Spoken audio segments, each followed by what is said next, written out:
حضرت عبداللہ ابن عباس رضی اللہ تعالی عنہما فرماتے ہیں، پھر ارشاد فرمایا وَاعْلَمْ أَنَّ الْأُمَّةَ لَوِ اجْتَمَعَتْ عَلَىٰ أَن يَنْفَعُوكَ بِشَيْءٍ لَمْ يَنْفَعُوكَ بِشَيْءٍ إِلَّا قَدْ كَتَبَ اللَّهُ لَكَ۔ بیٹا اس بات کا خیال رکھنا، اگر سارے کے سارے انسان تجھے نفع پہنچانا چاہیں، جب تک اللہ تبارک تعالیٰ تجھے نفع پہنچانے کا ارادہ نہیں فرمائے گا، کوئی بھی تجھے نفع نہیں پہنچا سکتا۔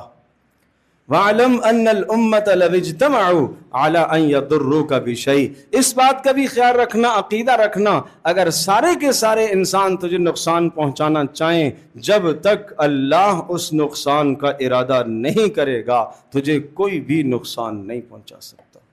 کیوں ڈرتے ہو؟ اس طاقتور ذات کو سہارا کیوں نہیں بناتے؟